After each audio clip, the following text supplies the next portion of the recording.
Palpitações em jovens são sintomas comuns e podem ser preocupantes, mas na maioria das vezes não é um sinal de problema grave. Conforme a médica cardiologista Tassiane Rosafel, as palpitações podem ter diversas causas, como alto consumo de cafeína, estresse, ansiedade, atividades físicas intensas, uso de alguns medicamentos ou até alguns alimentos. A palpitação é um sintoma. O paciente refere um batimento fora de lugar. É um batimento sentido, assim que a gente escreve na cardiologia. É importante a gente entender o horário que acontece, se tem alguma associação com algum outro sintoma, para definir a gravidade mesmo. No geral, a palpitação ela é como se fosse um sinal de que tem alguma coisa diferente. Não quer dizer que é uma coisa errada, mas é uma coisa diferente. Esse batimento ele pode estar relacionado com alguma situação de estresse, cansaço, dormir mal pode causar palpitação. Café tomada em excesso, o próprio chimarrão, que tem a cafeína também, tomada em excesso, uma alimentação mais exagerada, com grande quantidade de gordura. A gente tem alguns exames, o eletro é um dos exames que vai mostrar pra gente o funcionamento do coração, e tem o Holter, que ele mostra o funcionamento do coração durante 24 horas. E a gente vai conseguir contar quantas extrasístoles você tem, que é o nome chique, né, da palpitação. Qual é a morfologia, como é que é aquela extrasístole, qual o horário que ela aparece mais, e junto com ele a gente vai pedir um eco para avaliar se teu coração está normal, se tem alguma alteração morfológica, se as válvulas batem direitinho, se o fluxo sanguíneo está adequado. Porque hoje em dia é tão comum falar palpitação que às vezes não é palpitação, é algum outro sintoma e a pessoa refere como palpitação. Então por isso que conversando é muito importante através dos exames complementares. No entanto, a médica explica que é importante ficar atento quando as palpitações são acompanhadas de outros sintomas, podendo ser sinais de problemas cardíacos. Mas uma coisa que se torna recorrente, associada às vezes com um suor, uma sensação de mal-estar, uma sensação de cansaço, uma limitação para a atividade física que você fazia, que antes você fazia bem e agora você já passa a não fazer mais.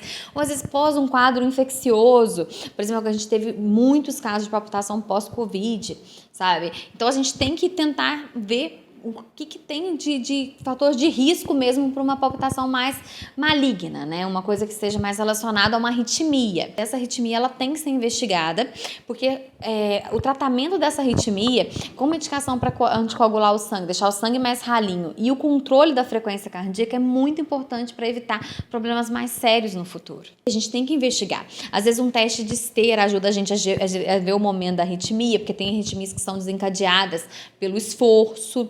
E então, até palpitações também que são desencadeadas pelo esforço. Mudança na qualidade de vida, fazer uma atividade física, se alimentar melhor, diminuir a questão de café, de coisas energéticas. Essas coisas já aliviam um pouco. E também diminuir um pouco, às vezes, o estresse no trabalho, o estresse familiar, conseguir botar para fora, às vezes, alguma situação que te incomoda. Isso tudo conta para a palpitação.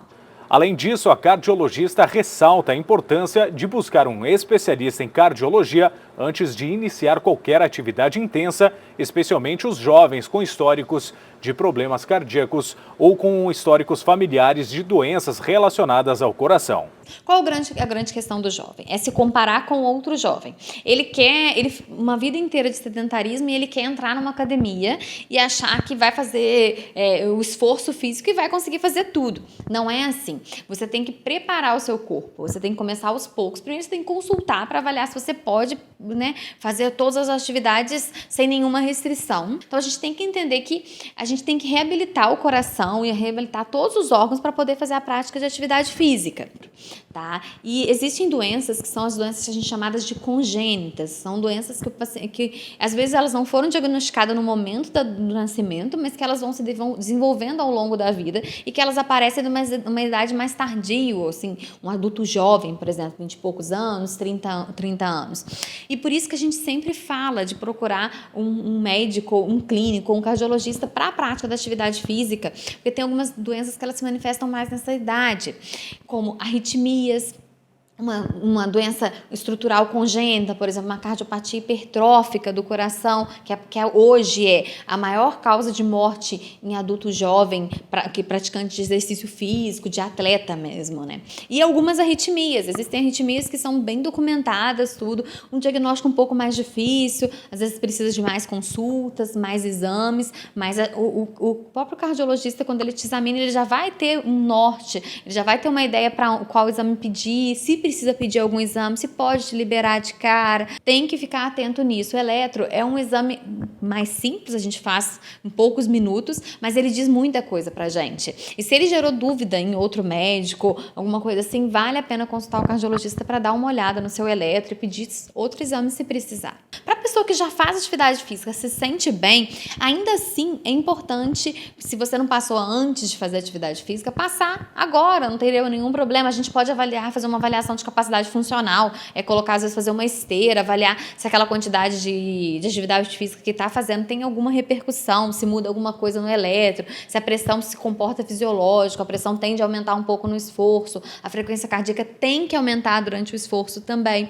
Então a gente tem que ver esse comportamento para ver se está tudo bem. De acordo com a Sociedade Brasileira de Cardiologia, a morte súbita é responsável por 2 a 5% de todas as mortes em indivíduos com menos de 35 anos e a maioria dos casos causadas por problemas cardíacos, onde jovens não apresentavam sintomas ou históricos prévios de doença. Esses dados reforçam a importância da prevenção, acompanhamento médico a fim de identificar precocemente problemas cardíacos e evitar complicações graves. Repórter Felipe Vicari, redação leov.com.br.